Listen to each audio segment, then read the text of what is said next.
Let's talk about one of the most stressful conversations we face in our careers, right? Asking for a raise.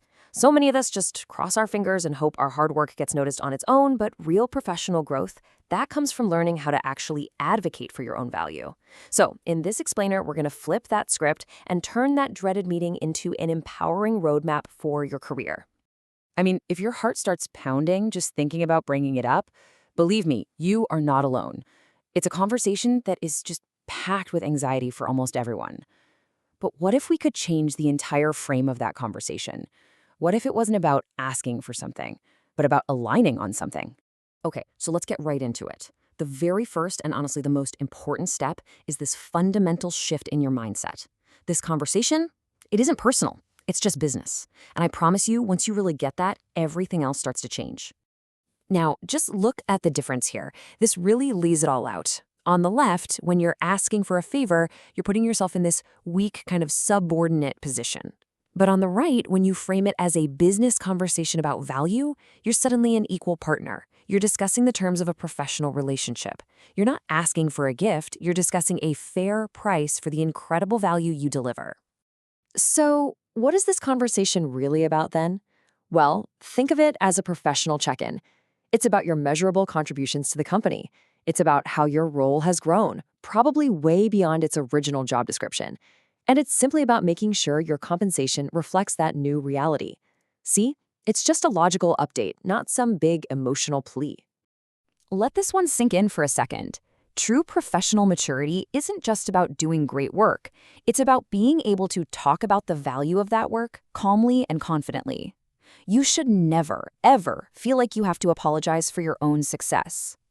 So how do you get that kind of confidence? Well, that brings us to our second big idea.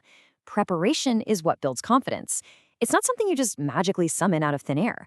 Real solid confidence is the natural result of doing your homework. When you can walk into that room armed with facts, confidence just kind of follows.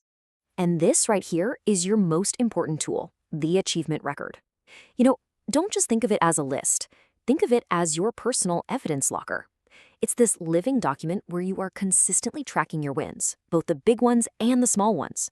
Because under pressure, your memory might fail you, but a written record, it never will. So what exactly should you be putting in this record? Well, you gotta be specific. You want to note the projects you crushed, especially the ones where you went above and beyond.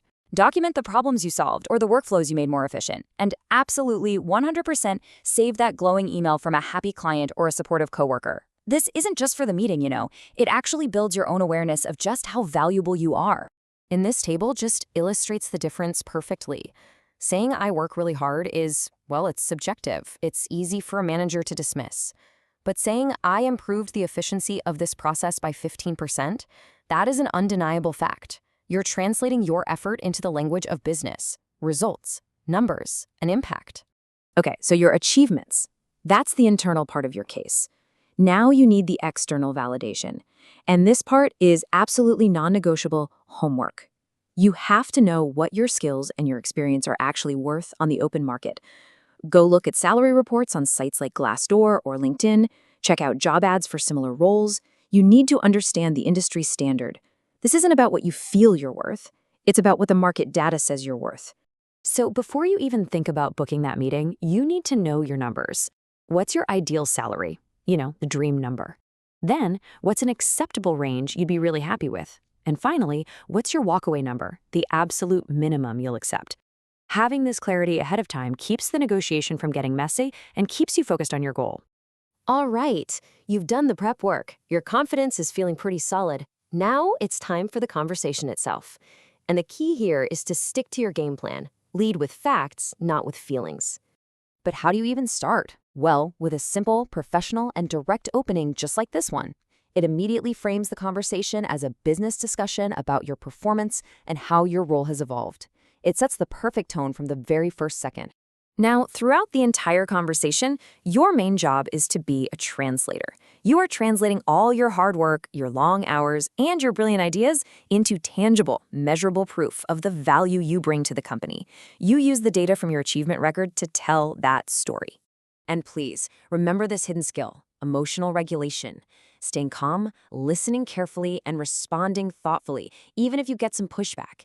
It demonstrates incredible maturity. It builds trust and shows that you can handle these high-stakes business conversations like a true professional. Now, let's go ahead and address the elephant in the room, shall we? What if, after all this preparation, the answer is no, or maybe not right now? This is the moment that most people are terrified of, but I'm telling you, it is not the end of the road. This is truly one of the most powerful mindset shifts you can make in your entire career. A no is not a personal rejection.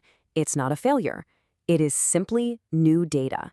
It's information that you can now use to build an even smarter strategy for the future. So the key is to immediately pivot and turn that no into a constructive plan. Ask clarifying questions, like, what specific milestones would I need to hit for us to revisit this? Then you lock in a time frame. Great. Can we schedule a check-in on this in 6 months? This shows incredible resilience and long-term thinking. And hey, don't forget to explore other options. Maybe a raise isn't in the budget right now, but a larger training budget or more flexible hours could be. And really, this is what it's all about. I mean, yes, getting the raise is fantastic, but the person you become by going through this whole process, more self-aware, a better communicator of your own value, more resilient when you face setbacks, that is the real, lasting victory. You are taking control of your own career narrative.